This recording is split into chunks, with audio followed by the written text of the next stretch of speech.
The cave was cold and dark. Marcus stepped carefully, his boots crunching over loose rocks. His flashlight cut through the black, showing the narrow path ahead. Behind him, the rest of the rescue team followed, quiet and tense. They were deep underground, on a planet no one had visited in years. A strange signal had been picked up. A weak distress call from inside this ancient cave. No one expected to find anything alive, but they came anyway, just in case. The cave rumbled softly. Dust fell from above, and the walls made cracking sounds. Another tremor whispered.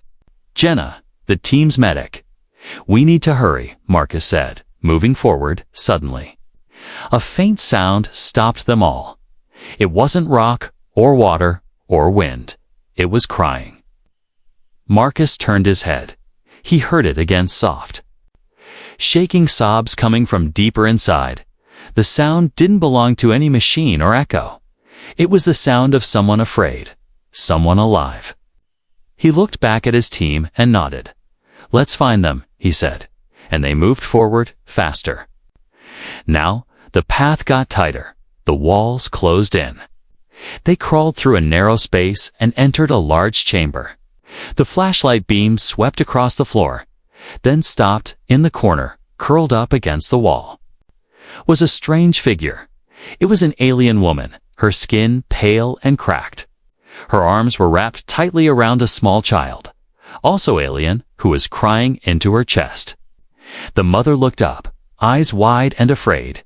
She pulled the child closer and tried to shield her from the light. Marcus knelt down and held up his hand, showing he meant no harm. "It's okay," he said softly. "We're here to help." The alien mother shook her head, her voice weak and broken. "No. Take her. Just her. Leave me." Her words were rough, but clear enough to understand. The child clung to her tightly, shaking all over. A loud rumble shook the chamber. Rocks began to fall from above. Marcus didn't wait. He rushed forward and covered them both with his body as stones rained down. Jenna and the others pulled out emergency shields and helped clear a path. "We can't leave them here," Marcus shouted. "We won't," said Jenna, grabbing the child gently. The alien mother tried to resist, but her strength was gone. "We'll take both of you," Marcus said firmly, lifting the mother in his arms. The cave shook again, stronger. This time they had only minutes, maybe less. The tunnel behind them was blocked. "Back through the mining shaft," yelled one of the rescuers. "Go, go," Marcus ordered, carrying the mother as Jenna held the child close. The old shaft was rusty and unstable, but it was the only way out. They climbed inside just as the cave behind them collapsed. The lift groaned as it rose, slowly pulling them toward the surface. Rocks tumbled below them, but the shaft held when they reached the surface. The night sky looked calm, but the ground still shook beneath their feet. Marcus laid the alien mother down on a soft blanket. The child reached for her, crying harder now. Marcus sat beside them, tired but steady. "You're safe now," he said. The alien mother looked at him with eyes full of tears. "You saved my heart," she whispered, placing a trembling hand on her daughter's cheek. Keelia, the little girl, looked up at Marcus. She didn't speak, but slowly reached out and touched his arm. Her fingers were cold, her hands small, but her eyes showed something new: trust. The rest of the team gathered around, watching in silence. They had expected danger, maybe death, but instead, they found life. They found a mother's love, a child's fear, and the strength to protect both.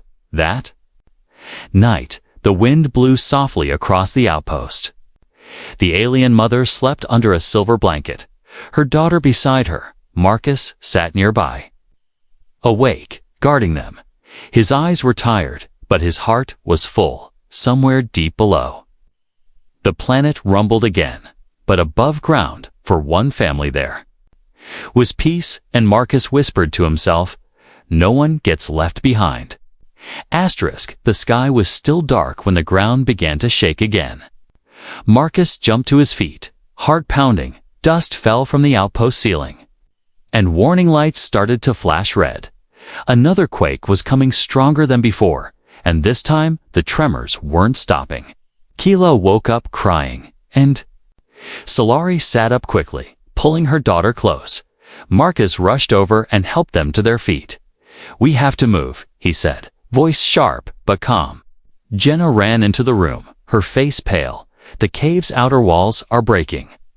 The whole cliff might come down," she said. "There's no time to wait."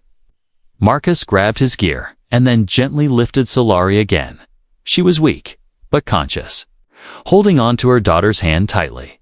"We can't stay here," he said. "The escape path leads through the service tunnel." They stepped outside, where others were already running. The earth cracked beneath their boots and buildings tilted dangerously. Keelia screamed when a power tower collapsed behind them. The sound of metal crashing and stone splitting filled the air.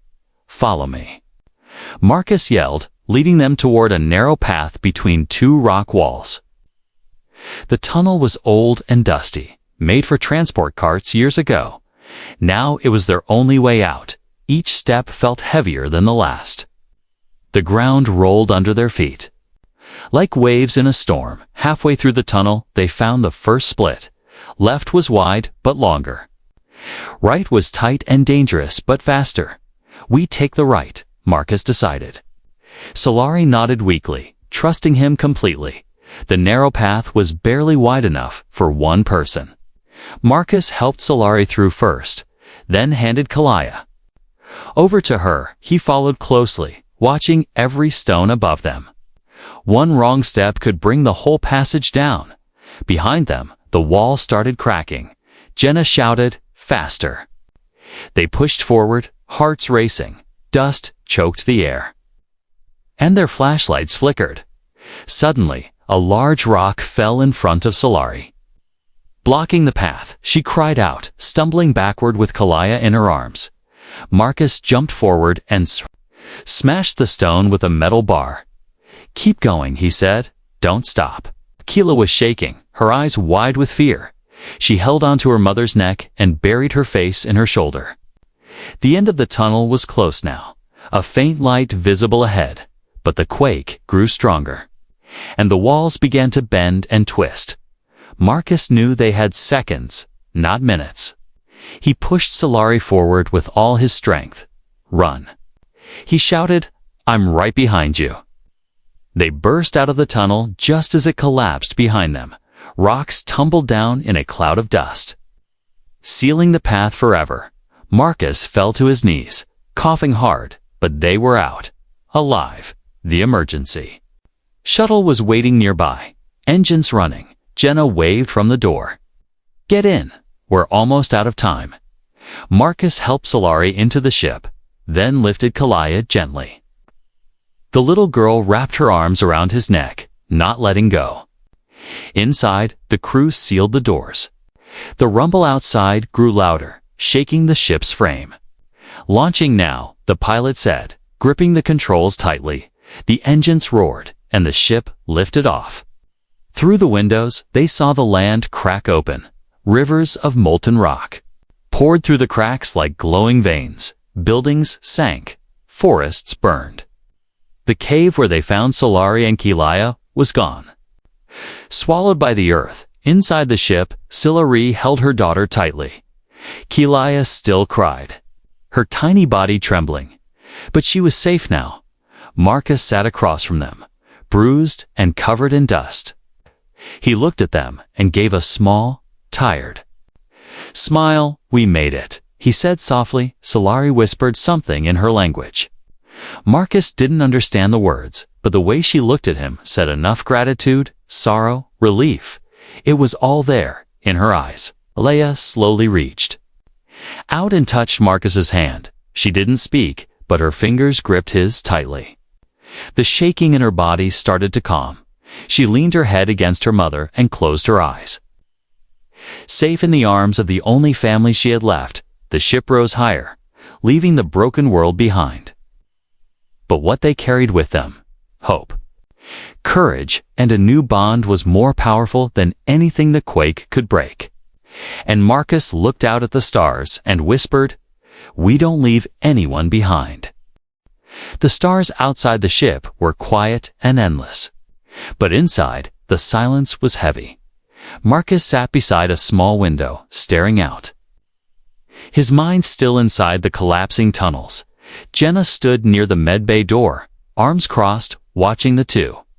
Figures resting on the cot, Solari lay still, breathing slowly.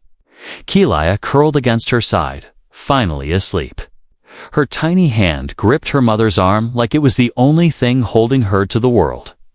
The pilot, Captain Rook, turned to Marcus and asked, "Who were they?" Marcus shook his head. "I don't know," he said, "but we couldn't leave them." Solari stirred and opened her eyes, blinking slowly.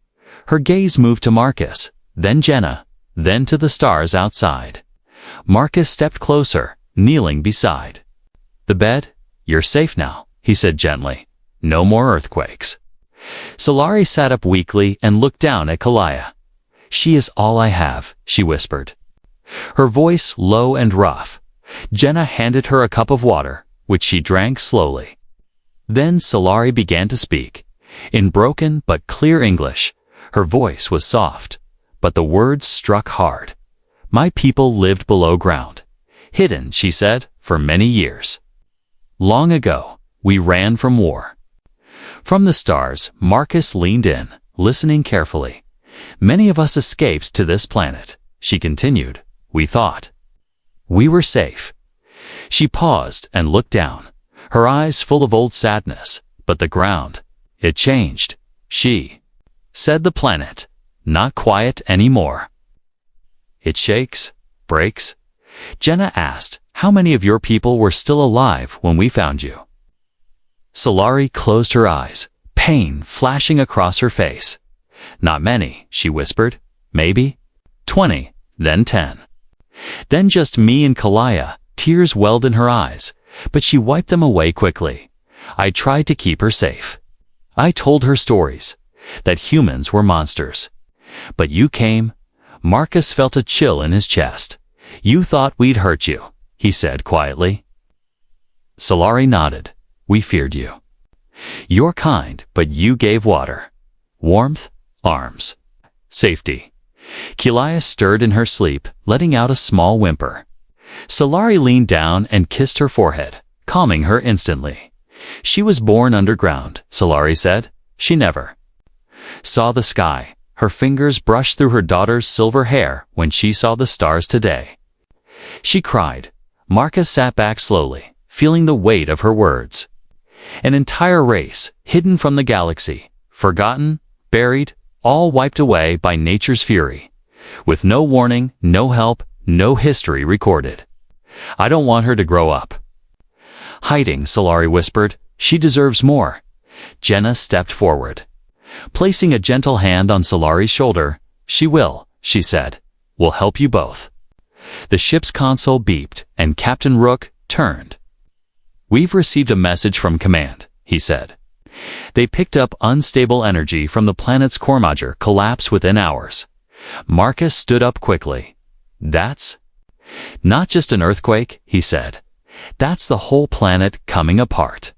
Solari looked up sharply, panic rising in her eyes. "There may be more," she said. "Tunnels, deeper. Others may still be hiding." Jenna and Marcus exchanged glances.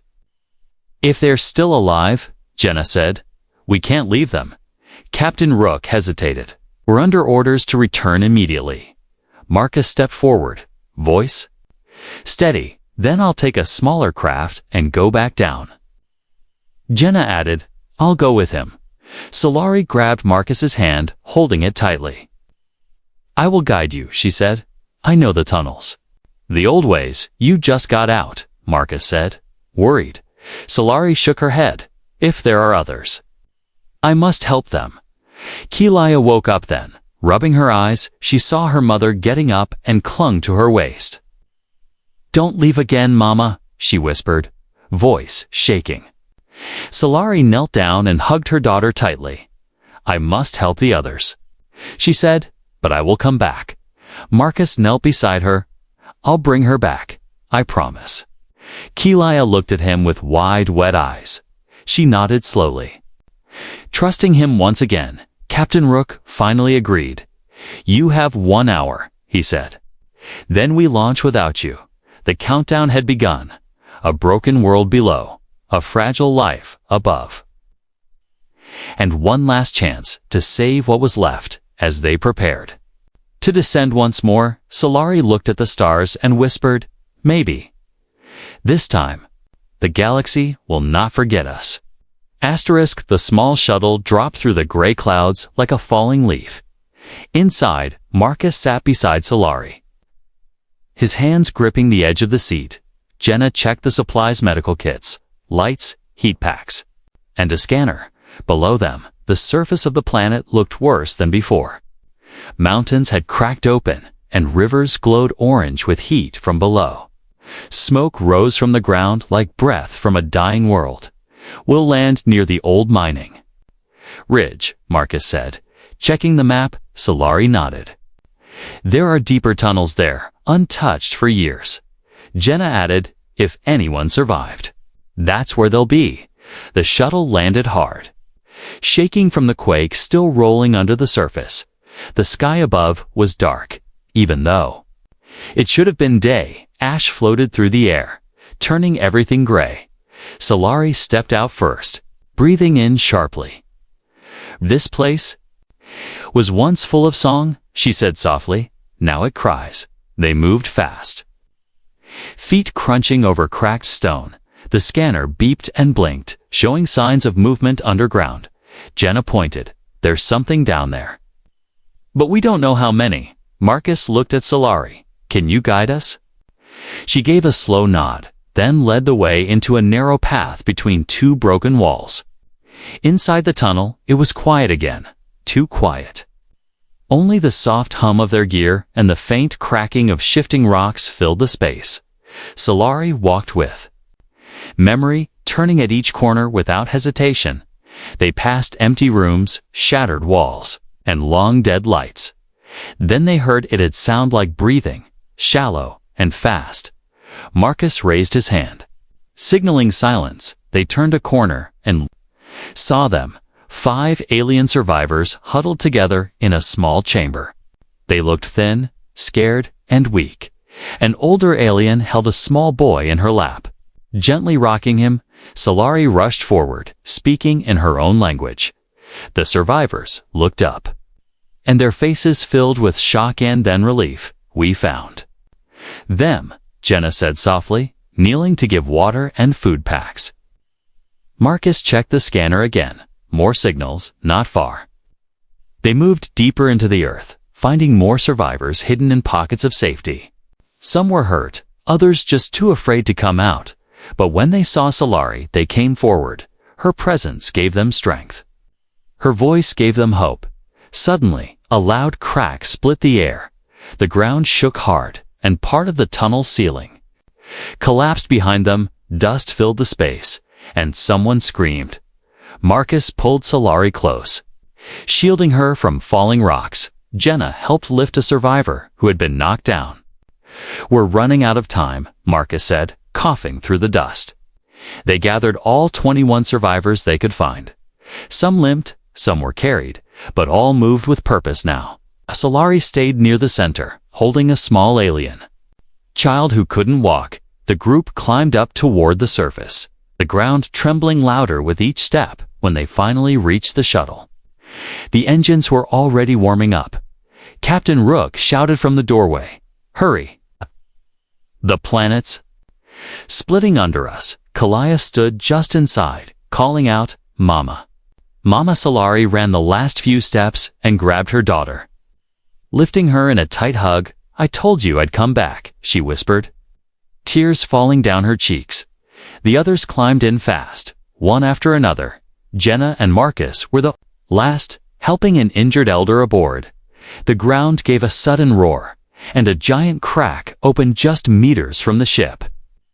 Captain Rook pulled the hatch shut, and the shuttle rose into the air. Behind them, the surface crumbled and fell into a glowing pit. Inside, no one spoke. There were no cheers, no loud joy, only quiet breathing. And the sound of hearts still beating. Solari sat with Kalea in her arms, surrounded by her people. She looked at Marcus and nodded. "You didn't forget us." Marcus looked at the scared, tired faces around them and said, "We remember." Now, and we won't stop, the ship rejoined the main carrier in orbit. Command sent a message. Satellite scans showed the planet's core had collapsed. The world was dying, and there was no saving it. But what mattered was already saved. The human officers watched in silence as the aliens stepped onto the larger ship. They weren't enemies or threats anymore. They were survivors. They were guests. They were family, as the carrier pulled away from the dying world. One small voice broke the silence. Kalea looked out the window, saw the stars, and whispered, "Goodbye." Broken home, and Solari held her close, replying, "Hello, new life." The main carrier floated silently above the dying planet. From the viewing deck, a red glow could be seen spreading across the surface. Mountains sank, oceans boiled, and the sky turned black with smoke. Earthquakes were no longer small shakes. They were full roars of destruction, ripping the planet open like a cracked egg. Marcus stood beside Captain Rook, watching the destruction below. He had mud on his boots, dust in his hair, and bruises on his arms, but his eyes were clear. Sharp and calm, Solari stood beside him, holding Kalea close to her chest. Her people weak, tired, and quiet sat in rows behind them, wrapped in blankets, sipping water and watching silently. Command gave strict orders. No more landings, it's over. But Marcus was not at peace. He paced slowly, then stopped, turning to Rook. "There might still be others," he said. "The lower caverns go deep. Some may have survived the first collapse." Rook sighed, "We can't land again." "Marcus, the planet is breaking. We'd never make it back." Jenna entered the room, holding a small data chip. The scanners just caught a faint life signal. "One we missed earlier," she said. "It's weak, buried deep under Sector 9. Marcus looked at Solari, whose face had gone pale. "There was a nursery there," she whispered, "for the youngest ones."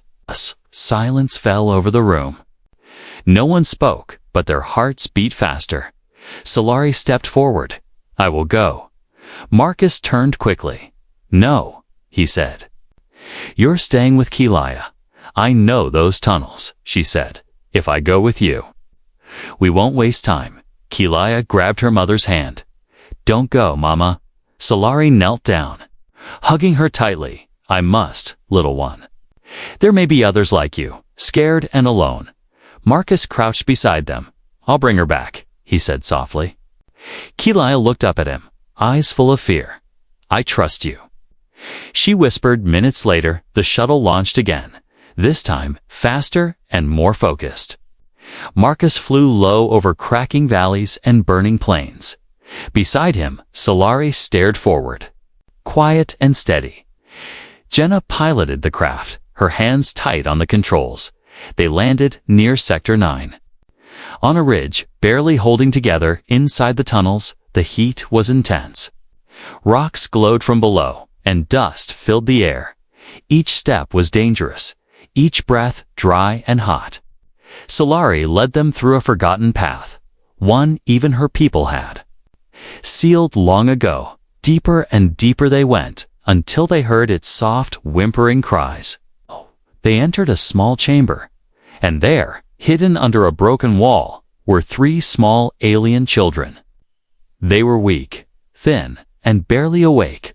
One reached out, whispering, "Mama." Solari rushed forward, tears running down her cheeks. She gently picked them up, checking their breathing, wrapping them in a silver thermal cloth. Marcus and Jenna worked fast, clearing debris and giving water. But the tunnel above groaned loudly. "We have to go," Marcus shouted. The walls began to crack again. Dust poured from above, and rocks tumbled down. One large piece fell between them and the exit. Jenna yelled, "We're trapped!" Marcus looked around, eyes scanning every shadow. "There's another shaft," Solari said quickly. An old ladder route behind the wall, she led them there. Pushing aside rubble with shaking hands, they found the ladder old, rusty. But still standing one by one, they climbed. The 3 rescued children tied gently to their backs. Marcus went last, his legs burning with effort, at the top. They burst through the surface just as the ground below caved in. The shuttle had moved back, but returned quickly when it saw their signal. Jenna pulled the hatch open, and they all leaped inside. The ship lifted fast, rising just in time to avoid another blast of fire from the broken earth.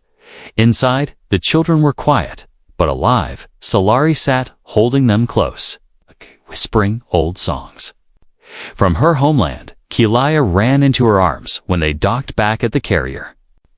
Tears of joy and fear mixed on her cheeks. "You came back," she cried. Solari kissed her forehead. "I always will." Marcus stood nearby, hands on his knees, breathing hard. Jenna gave him a pat on the back. "You did it again." He shook his head. "We all did." Captain Rook approached with a soft expression. "You disobeyed orders," he said quietly. "But I would have done the same." Marcus nodded, saying nothing. He looked back at the rescued children, now sleeping peacefully beside Keelia. The stars outside the window twinkled quietly. Behind them, the last pieces of the planet broke apart, drifting into the void. But inside this ship, there was life. There was hope. There was a second chance. The carrier drifted far from the broken world.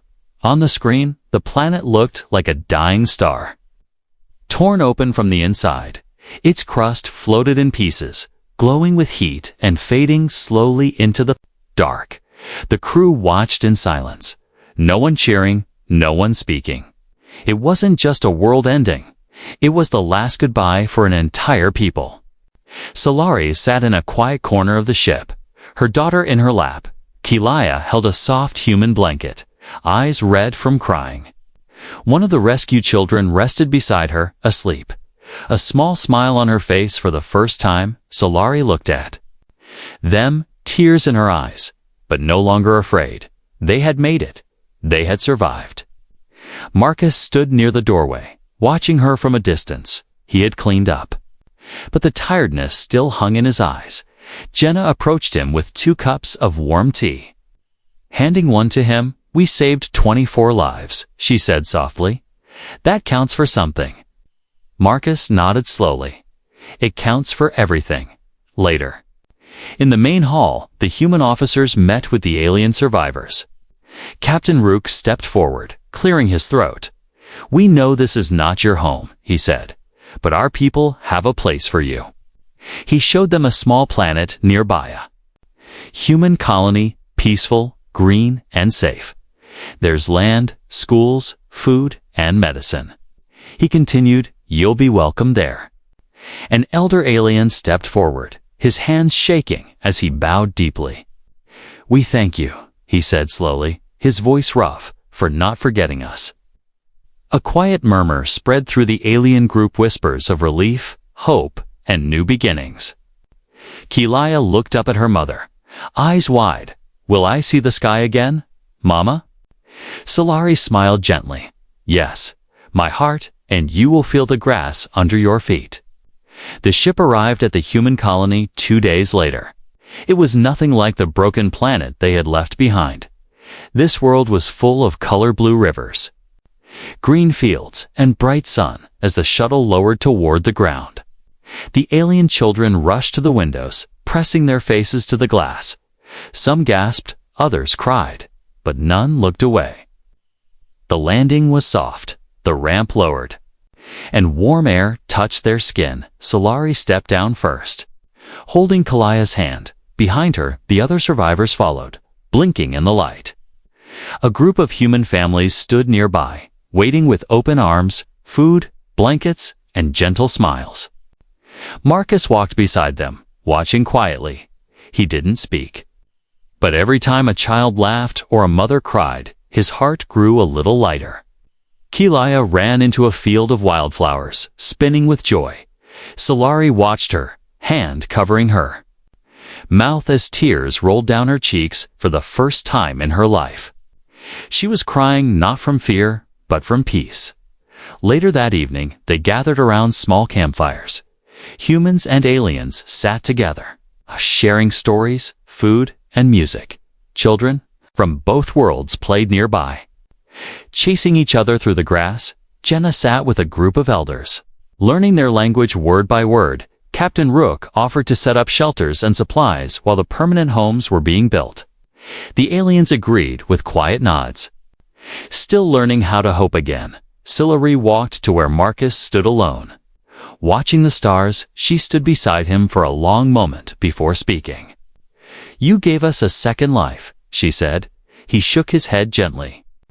"You saved your people, Solari. I just helped." She turned to him, voice soft. Most would not have helped. Marcus didn't answer. He simply looked up at the stars and whispered. "No one should have to say goodbye like that." Keelia ran up to them, holding a flower in each hand. She gave one to Marcus and one to her mother, smiling brightly. "This is a happy place," she said. "Can we stay?" Solari knelt beside her and hugged her tightly. "We're already home," she said. Because we're together, that night, the stars shined brighter over the colony. Not because the sky had changed, but because the people beneath it had.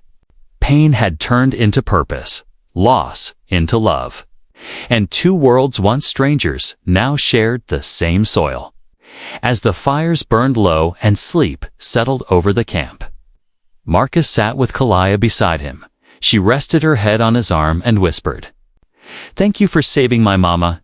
He looked at the stars and replied quietly, "She saved me too." The sun rose gently over the new colony.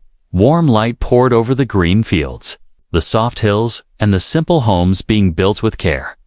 Children laughed in the open meadows, running barefoot through the flowers. Some were human, some were alien, but the laughter sounded the same. There was no war here, no fear, no broken tunnels or falling rocks. Only peace, and the soft beginning of a better life. Solari stood by the river, watching Keelia skip small stones across the surface.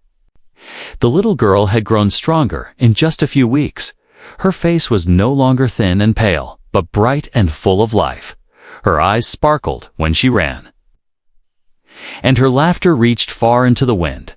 Behind them, Marcus walked up the dirt path. With a bag of fresh food, he waved, and Keelia ran to meet him, hugging his leg tightly. "I found berries," Marcus said, smiling. "They're sweet and safe to eat." Solari smiled softly. "You always bring something, and you always share it," he replied. Sitting beside her on a wooden bench, a schoolhouse was being built on the far side of the village. Jenna helped organize it, teaching both alien and human children how to read and write together.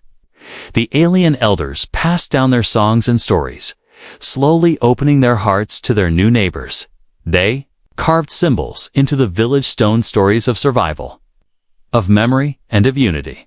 Solari helped care for the younger children during the day. She sang old lullabies while preparing food. She taught her people how to plant crops in the human way, and in return, she learned how to use human tools, how to build roofs and carry water.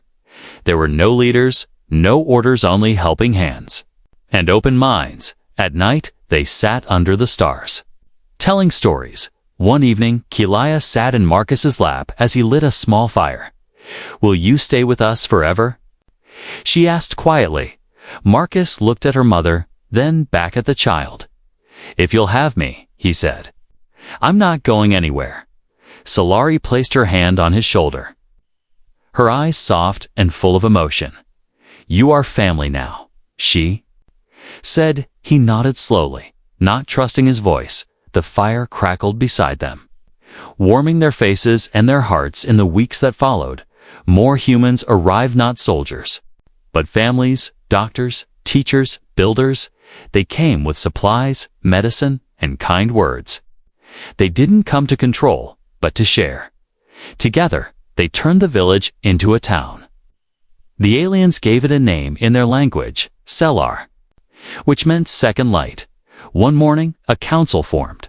With both humans and aliens seated equally, they discussed how to care for the land, how to raise the children, how to build trust across stars. No one raised their voice, and no one turned away. They listened, they laughed, and sometimes they cried together. It was slow work, but real. Marcus was asked to speak at the gathering. He stood quietly, then said, "We didn't come here to save anyone. We came because one voice cried in the dark, and we answered, and now." That voice is no longer alone. The room was silent, then filled with soft claps and warm nods. Later that day, Marcus helped Kalaya plant a small tree near the schoolhouse. "This will grow tall someday," he said, placing the last scoop of dirt over the roots. "And when it does, we'll hang your drawings from its branches." Kalaya giggled. "Even the silly ones." "Especially the silly ones." He laughed. Solari watched from a short distance. Hand on her heart, she had once feared the stars, feared humans, feared hope. But now, every morning, she woke up to the sound of birds and the touch of sunlight. Her people were healing, slowly but surely. And the world that had once broken them was now behind them. That night, as the stars returned, Solari stood outside her new home. Kalaya slept soundly inside, holding a human doll and an alien stone, two pieces of two worlds. Resting together, Marcus joined her, holding 2 cups of warm tea. They stood in silence for a while, listening to the quiet wind. "She doesn't shake in her sleep anymore," Solari said. Marcus nodded. "She knows she's safe now." Solari turned to him, her voice almost a whisper. "She knows she is loved." And as they stood together, 2 survivors of 2 broken pasts, they looked at the stars not with fear, but with wonder, because now they had a future. A shared one, and that was more powerful than any war, more lasting than any scar, and more beautiful than any sky they had ever seen.